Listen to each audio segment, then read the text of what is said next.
certain parts of the happiness you're gonna have to give up to make sure the family good. That's part of our journey as men. And you start to realize that, okay, that feeling, that emptiness, that hurt that I had, that's nothing, because I know that I can deal with it. I can take that pain.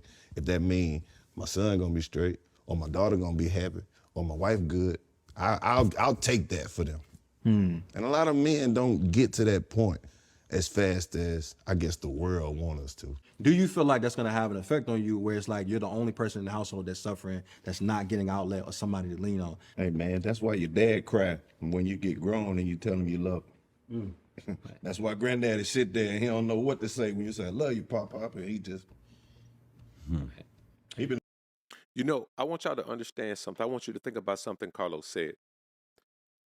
He said we don't get there as fast as the world wants us to get there. We should never get there. Man, that's not what God created us to do. God created us to worship him.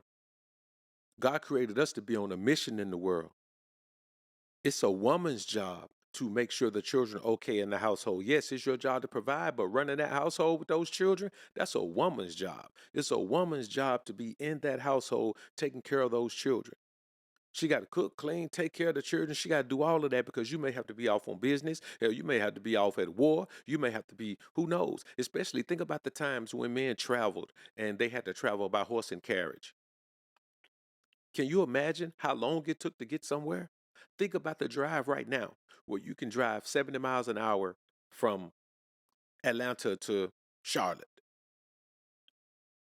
Think about how fast you can get there. I think it's still like a 5-hour drive. Now you think about how long that would take, not on paved roads with a speed limit, but on back roads and country roads. A man will be gone for weeks at a time. And his woman was there taking care of things. See, we're not supposed to be in there making sure everybody has an easy life.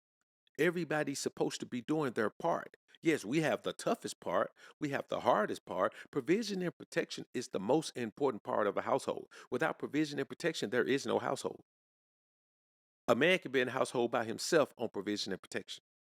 A woman can be in a household by herself with provision and protection. Without provision, listen, you could put some teenagers in a household together and they could live as long as you give them provision and protection. That's the most important part. But that's our only responsibility. Our only responsibility is provision and protection. The rest of our time needs to be focused on building our relationship with God so we can have that provision and protection for our family. But we live in a world where they tell y'all ain't got to do nothing. Holding that, he didn't know that moment was the one that was gonna make him. You know what I mean? He been sacrificing for this family for the last 40 years. Is that healthy though? So let me tell you, let me say, listen, but my validation comes in the form of when I walk in the house and my daughter running to me, and my son face light up when he see me.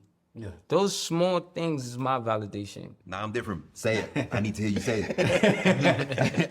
Why should it only be the women that are getting that throughout their life and we have to wait until we're in our rocking chair to finally get that verbal validation? Yeah, I think I've been told so many lies. I want you to show me. Now I want y'all to think about how real that is. You know, it's just a situation where we as men, we put ourselves in situations where we do everything. And when everything falls apart, if it falls apart, we're left destitute because we gave our all. And the only men who don't give their all to their relationship or to their family is those men who have a strong relationship with God. If God is real, why he don't stop those people? If God is real, he gave free will to okay. So that's why I don't think God is real. Because if God is real, why hadn't white people suffered for what they did to slavery? If God is really real. So then for you, you're conflicted. No, I'm not conflicted. I don't believe people know God to tell me God is really real. No, originally you said you believe. I believe in God. That don't mean I think he's real. I believe in the boogeyman. I don't think he's real. I believe in ghosts, the spirit. I don't know they're real. Do you have faith? No, I got faith in me. You got faith in you. Because everything I heard about faith, I think is bullshit. So let me tell you, who is the biggest man in your life that let you down? No. No man's ever let you down. I've never been connected to a man. Father. Never been connected to him to be let down. Did you ever meet him? Never. That's the biggest letdown. That's not a letdown. We never met him. I had uncles and granddaddies to replace that letdown. You don't even know it's there. But there's different No, than father. listen. Out of sight is really out of mind. There are many kids whose father is gone and another replacement have stepped in and filled the void of the father. There's A a kid, difference no. Man, listen, if you never seen your daddy, you don't have attachment to it. That's bullshit. Yeah, but that's a different No, story. that's a childhood abandonment. That's a childhood abandonment issue that you hold in secretly. That don't affect you as a disappointment. You never expected nothing to be disappointed. Not as a no. So I'm listening to you, and it's not your fault. I'm not sitting here saying anything that. Man, I don't give a damn what you saying. I'm telling you, I ain't never been connected to a man to be. I understand. Listen, I had a granddaddy. I had an uncle who kept me with him. Yeah. I don't know that's not my daddy. If you have a strong relationship with God, then you won't be able to give everything you have to your woman or to your children because you know God comes first. So you can't put them first. My dad pulled me to the side prior to my wedding and had a conversation with me. Why are you marrying this young lady? Like, I'm not saying you shouldn't. I'm asking you, why are you doing it?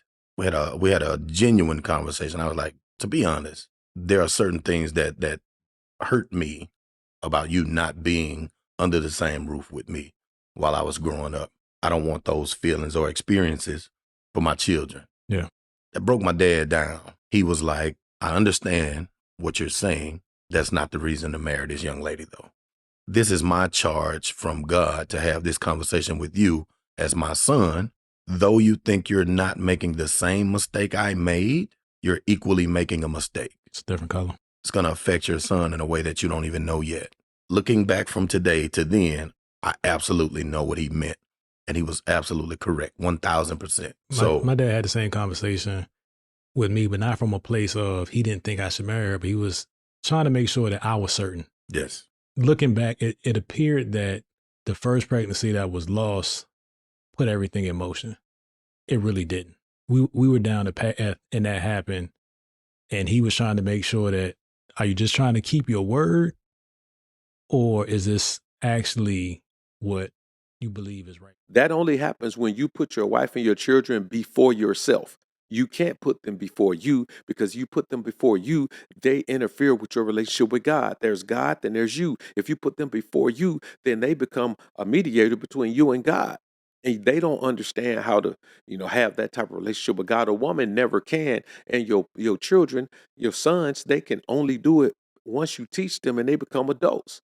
So I want y'all to understand, man, that there's nothing wrong with us as men saying we don't want to be that way. We don't want to give, and get nothing in return. We don't want to give and give all of our emotionality to people. And then, like homie said, wait until we're in our rocking chair to get any appreciation or any semblance of appreciation for all the sacrifices we've made, man. Because all that time, no one has ever told you how much they appreciate you. They'll take everything they can from you and they'll say thank you when you do something, but no one will ever tell you they appreciate you, man. Think about it. Just think about some kids. When you hear kids with their mama, a kid ain't got no problem telling their mom about how much they love her. They ain't got no problem. Even from little kids. Kids be 5, 6 years old telling their mama that all the time. And they may tell their dad that, but it's never as often as their mom. And their dad could be doing everything.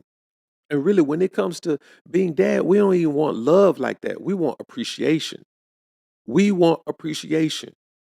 If you celebrate holidays, when Christmas comes, dad should get the best gift in the house. When the anniversary comes, dad should get the best gift. When birthdays come, dad should get the best gift in the house. He makes all of this go. But everyone in the house is focused on the woman. It's focused on the children. And the reality is the most important figure in the household is the man. If you take a family and you pull the woman out, yes, there will be some things lost. There will be some things that need to be, compensated for. But the household can move on. If you take the father out of the household instantly begins to struggle. I mean, if he's providing and protecting, the household instantly begins to struggle. Everything changes. If the father leaves and the money goes with him, everything changes. So let's not act like provision and protection isn't the most important thing. That's why y'all out here giving women money that you just met and all that. Bro, do you know how valuable, man, provision and protection is a queen's life? You don't give your money to no scallywag. And you can do what you want to do with your money. I don't care what you do. You could be as big a simp and trick and everything else you want to be. What I'm telling you is you're not valuing provision the way you should. Provision is a master level life, man. If you can provide, you are a master level liver. You are living a life that most people can't live. So stop being out here thinking that you're supposed to give, and get nothing in return. Man, you're supposed to be revered like a king. You're supposed to be revered like the Don of the household. People supposed to come in and kiss the ring when they come in, boy. And y'all sitting around here doing all this. Listen, making all the compromises and sacrifices and getting nothing but conditional love in return. Come on, man. That's not the way to be. All right, I'm done with this one. Like this video on your way out if you enjoyed the content. Subscribe to the channel if you haven't already. When you subscribe, click that notification bell. Make sure your notifications are on so you can be alerted to when I upload some more of this Prism of the Ism. And as always, Alpha's up, Beta's down. Peace.